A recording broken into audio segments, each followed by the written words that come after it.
Do you want to be? I would like to be, yeah, because I'm basically, a 50s rock and roll singer. I'm proud of the records that I've made, because at the time they were made, they were very good records, and they still stand the test of time. A living legend, a voice that defined generations, and a performer who captivated millions. But behind the glitz, the glamour, and the iconic hits was a story filled with love, resilience, and heartache. Today, we reflect on the extraordinary life and struggles of Sir Tom Jones. Now, the last chapter of his extraordinary life is coming. Stay tuned as we dive deep into his legacy, the battles he fought in his final days, and the lasting impact of the man who stole the hearts of millions with his timeless music. Early life. Thomas John Woodward was born on June 7, 1940, in a small house located at 57 Kingsland Terrace in Treforest, Wales. His father worked in a coal mine, and his mother, Frida, stayed home to care for the family. Their family history was a combination of Welsh and English, which would play a significant role in shaping Tom's character. Life in Wales was not fancy, but it was genuine. The challenges, the strong sense of community, and the dedication to hard work all influenced who Tom would become. Even as a young child, Tom displayed a remarkable talent. He wasn't particularly interested in school or sports, but singing was where he truly shone. At family events, weddings, and even in the school choir, Tom's voice stood out from the others. It was strong, expressive, and filled with emotion. I had TB when I was 12, so I was bedridden from the age of 12 until 14. Bedridden? Bedridden, for the first year. Then the second year I could get up an hour a day. Things took a difficult turn for Tom when he was 12 years old. Doctors found he had tuberculosis. He had to stay in bed for 2 whole years, and his world felt very small. Just his room and his thoughts. "It was the worst time of my life," he later said. But music became his escape. With nothing else to do, he listened to records and drew pictures. This made his love for singing even stronger. When he finally got better, he was a changed person, more determined and more passionate about music than ever before. And it wasn't long before he started taking action. Early career. My mother says that I could sing before I could walk. Is that right? Yeah, and she used to carry me Welsh fashion. The women in Wales, they sort of strapped the baby to the chest. In 1963, Tom became the lead singer for a local Welsh band called Tommy Scott and the Senators. They weren't famous, but they were very popular in South Wales. The crowds loved them, and Tom's strong voice made him stand out. News about the singer with the powerful voice began to spread. Even though they recorded a few songs with producer Joe Meek, they didn't become successful right away. Things started to change when a Decca producer named Peter Sullivan saw them play at a show. But even then, it wasn't easy. The band recorded some songs, but none of them became very popular. Then Tom met Gordon Mills, a man who would completely change his life. Mills wasn't just someone who helped manage singers. He had a special vision for the future. He saw something special in Tom, something that could go far beyond the small clubs in Wales. Mills brought Tom to London and gave him a new name. Tommy Scott was gone. He became Tom Jones, named after a popular 1963 movie. This name stuck, but it was Tom's amazing voice that would make him famous. Mills worked very hard to get Tom a deal with a record company. In 1964, they finally succeeded with Decca Records. Their first song, Chills and Fever, came out that year, but it didn't do well. No one seemed to notice it. This put a lot of pressure on them, but they didn't give up. Then came It's Not Unusual. This song was the one that would make Tom a huge star. Tom's journey from local fame to international recognition wasn't just about his voice. It was also about his determination to push past setbacks. Early in his career, when things weren't going as planned, Tom faced a crossroads where many would have given up. Instead, he doubled down on his passion and vision. He was willing to embrace new challenges, whether that meant changing his name or adapting to a new sound. This resilience became a defining trait of his career, showing that the road to success isn't always linear. While many may have doubted him in those early years, Tom's persistence, combined with Gordon Mills's belief in his potential, laid the foundation for a future filled with iconic hits and unforgettable performances. Rise to fame. I've always kept my ears open. I've always been very interested in sounds and new singers, you know, to know what's going on. In early 1965, after a lot of promotion from Radio Caroline, the song became a huge hit. It reached #1 in the UK and quickly became very popular in the United States. Suddenly, Tom wasn't just a singer known in his local area. He was a sensation. The successful songs kept coming. That same year, Tom recorded the main song for the James Bond movie Thunderball and the unusual and unforgettable song What's New Pussycat, written by Burt Bacharach and Hal David. At first, Tom wasn't sure about singing such a strange song. But Bacharach convinced him, and when Tom sang that famous chorus with power, it became another classic hit. By 1966, everyone knew who Tom Jones was. His strong, deep voice was heard everywhere. He even won a Grammy Award for being the best new artist that year. But just as quickly as he became famous, his popularity started to decrease. The British invasion was happening, and people were starting to like other kinds of music more than Tom's. It wasn't that his voice was any worse, but the music world was changing. Tom needed to find a new way to be successful. That's when Gordon Mills helped him again. Mills had a plan. He changed how people saw Tom, turning him from a wild rock and roll singer into a crooner, someone who could appeal to a wider group of people. This change worked. Tom started recording more serious and mature music, combining his soulful voice with slow songs and love songs. It didn't take long for him to be famous again. Over the next few years, Tom released one-hit song after another. Songs like I'll Never Fall in Love Again, I'm Coming Home, and Delilah became very popular in the UK. Delilah reached #2 on the music charts and became one of the most well-known songs of his career. Tom's voice, strong and full of feeling, made each song special. As Tom's fame grew, so did the demands of his career, and he found himself constantly navigating the pressures of being a global star. Behind the scenes, Tom's resilience was tested not only by the challenges of the music industry, but also by the weight of maintaining a public persona while juggling his personal life. The intensity of his rise to fame pushed him into new territories, from performing at prestigious venues to signing lucrative deals. His success wasn't just about the music. It was about building a lasting legacy in an ever-changing industry. Tom learned to adapt, finding new ways to connect with fans and staying relevant, even as musical tastes shifted. This ability to evolve while staying true to his roots made him a timeless figure, and his continued success was a testament to his ability to reinvent himself when necessary. Exciting world of Las Vegas.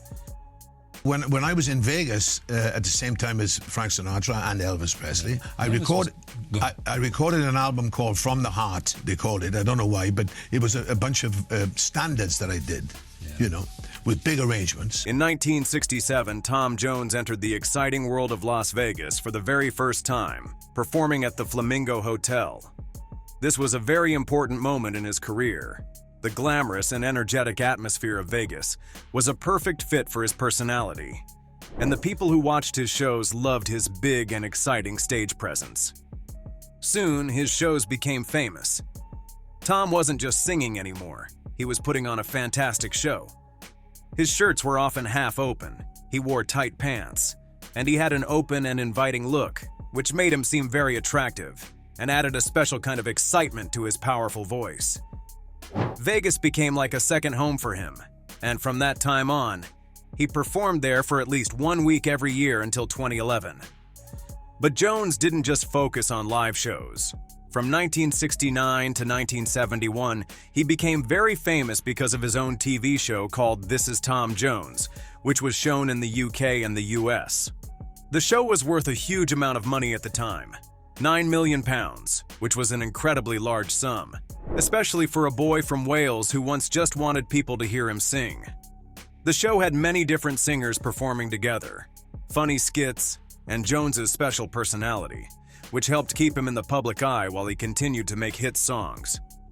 People loved watching him, and the show even earned him a Golden Globe Award nomination. Tom's popularity started to decrease in the mid-1970s. The songs that were once very popular on the charts didn't seem to be as successful anymore, and the music industry was changing. But Jones wasn't ready to stop his career. Always someone who didn't give up, he started to sing country music, and this change was successful. His 1976 song, Say You'll Stay Until Tomorrow, reached #1 on the US country music charts, showing that he was talented at many different kinds of music. Jones was always able to change and adapt when needed, and this helped him keep his career going. Around the same time, Tom also tried acting. Although his first planned movie role in Yakka Wall didn't happen because the people making the movie ran out of money, he finally started acting in the 1979 TV movie Pleasure Cove. This was a different side of Tom Jones. The smooth and charming criminal character he played surprised people. Then something very sad happened in his life when his manager and friend for many years, Gordon Mills, died from cancer in 1986. This was a very difficult time for Jones. Mills had helped shape his career, guided him through both good times and bad times, and was mostly responsible for the Tom Jones that the world knew. After Mills died, Tom's son, Mark, became his new manager. Together, they formed a good team, and it didn't take long for Tom's career to be successful again. In 1987, Jones became popular again in the UK with the song A Boy From Nowhere, which reached #2 on the charts. The next year, he had another successful song with a new version of Prince's song, Kiss, which he recorded with the electronic music group Art of Noise. This was a very important moment for Jones. The song had a modern and funky sound, and when it was combined with his classic and powerful voice, it created something new and exciting. The music video was very popular on MTV, and the song became very popular in both the UK and the US. This was a big comeback, and Jones started to appeal to a younger group of people. By the 1990s, Tom's career was very successful again. He received a star on the Hollywood Walk of Fame and worked with the famous singer Van Morrison. He also performed at the Glastonbury Festival in the UK, where he sang in front of thousands of fans. He even appeared on popular TV shows like The Fresh Prince of Bel-Air and The Simpsons, showing that people still found him interesting and important in popular culture. Jones kept his success going by releasing his 1999 album, Reload, which had many different songs sung together with other singers, including Robbie Williams, The Cardigans, and Portishead. It became one of the most successful albums in his career, selling more than 4 million copies and reaching #1 on the music charts in the UK. The song Sex Bomb from the album became very popular, and its fun and playful style made it one of Jones's most famous songs. But Tom wasn't just about having a good time. As the new century began, he received a Brit Award for being the best male singer in Britain, recognizing his important contributions to music. He also performed for US President Bill Clinton at a special event to celebrate the start of the new century in Washington, D.C., showing that people liked him in many different countries. Always ready to try new things, he made a new album called Mr. Jones in 2002 with the help of Wyclef Jean, a famous rapper from Haiti and America.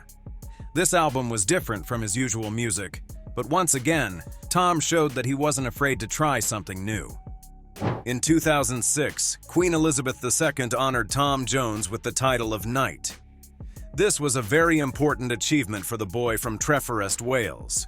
With a career that had lasted for many years, sold more than 100 million records, and had many famous moments, Sir Tom Jones had officially become a very famous and respected person. Even in his 70s, Tom didn't slow down. He became a coach on the popular TV show The Voice UK, where he taught young singers and shared his many years of experience. People loved his charming personality and his wise advice, and he stayed on the show for several seasons. In 2010, he released an album called Praise and Blame which had gospel and blues songs that showed how powerful his voice really was. Music critics loved the album, and it reached number 2 on the UK music charts, proving that even after all these years, Tom could still create something new and exciting. Tom Jones continued to show how talented he was with his later albums, including Spirit in the Room and Long Lost Suitcase. Each album was filled with soul, mixing blues, gospel, and rock music in a way that only Tom Jones could do. These albums came out at the same time as his book called Over the Top and Back, where Tom honestly and humorously shared the good and bad times of his career. In 2021, Tom surprised everyone again with his album Surrounded by Time, which had new versions of songs by artists like Bob Dylan and Todd Snider. This album made people think a lot, and Tom talked openly about getting older, losing people, and life in general. His version of the song I'm Growing Old was especially touching, showing the vulnerability beneath his strong and exciting personality. Even though he was in his 80s, Tom still performed with the same energy and excitement he had when he was younger. In 2022, he sang at the Principality Stadium in Cardiff, and his powerful voice filled the stadium, exciting both old and new fans. Tom and Linda love story. Tom Jones's love story has been as interesting as his career. At the center of it was Melinda Rose Trenchard, his childhood sweetheart, who everyone simply called Linda. Tom and Linda's story began when they were just 12 years old, walking to school together in their small hometown of Treforest, Wales. By the time they were 16, Linda was pregnant, and they decided to get married in a simple ceremony at the Pontypridd Register office. From that day in 1957, they were always together, even though their relationship wasn't always traditional.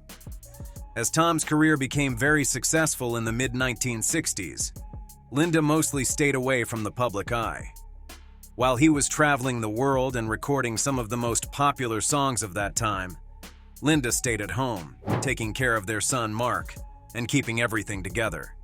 She was the stable and unchanging part of his life, the one thing that was always there during all the fame and excitement. Tom Jones wasn't always faithful to his wife. Tom Jones himself admitted that he had affairs with many women during the peak of his fame, saying that he might have slept with as many as 250 women in a year. His shows in Las Vegas, where he wore tight pants and had his shirt open, only made him seem more like a romantic hero to many women. Women would often throw their underwear on the stage during his performances, and Tom, always charming, would playfully go along with it. Even though he was married to Linda, Tom had relationships with many other women, some of which were more public than others. One of the most well-known affairs was with Mary Wilson from the singing group The Supremes in the late 1960s. They had a relationship for 2 years, but it suddenly ended when Linda found out about it. Tom said that Linda was very angry when she discovered the affair, and in a typical Welsh way, she wasn't afraid to talk to him directly about it. But even though Tom was not always faithful, Linda stayed with him. Even when he had a very public relationship with another famous woman in the early 1970s, Linda decided to stay married to him. In 1973, Tom had a short romantic relationship with Marjorie Wallace, who was Miss World at the time. This became a big story in the newspapers, and Marjorie Wallace lost her title because of the scandal. The newspapers wrote many stories about their relationship, and everyone was talking about it. But when Linda found out, it wasn't just the newspapers that Tom had to explain things to. He also had to face his wife. When Tom told Linda the truth, she became very angry and hit him. But again, she decided to stay with him. Tom ended his relationship with Marjorie Wallace, saying that no one was more important to him than Linda. Their relationship had another serious problem in 1987, when Tom had a short relationship with an American model named Catherine Berkery. This time, there were lasting effects. Catherine Berkery became pregnant, and a DNA test later showed that Tom was the father of her son, Jonathan. Even though this happened, Tom refused to have a relationship with his son, saying that the affair was a mistake and that he had been tricked. Jonathan, Tom's son from the affair with Catherine Berkery, is now in his 30s, and it's been reported that he has never met his father. Tom didn't say much about this situation for many years. When asked about it in 2008, Tom admitted that the affair happened, but didn't try to make things right with his son. Even though Tom had relationships with other women, Linda and Tom stayed married. Linda was known for being very private and rarely went to public events with Tom or traveled with him on tour. She preferred to stay at home, far from the exciting and glamorous life that her husband had. In the late 1980s, they bought a large and beautiful house in Wales, and Linda focused on creating a peaceful and quiet life for the two of them. Even though they lived in Los Angeles for most of their later years, Linda always missed Wales and the simple life they used to have. As Tom continued to tour and make music, Linda became more and more withdrawn from the world, often choosing not to travel with him. But even though they were sometimes physically far apart, their emotional connection remained strong.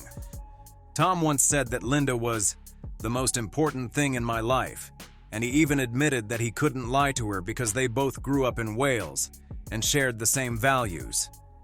In 1999, when Tom released his very popular album Reload, he recorded a song that was a special tribute to his wife.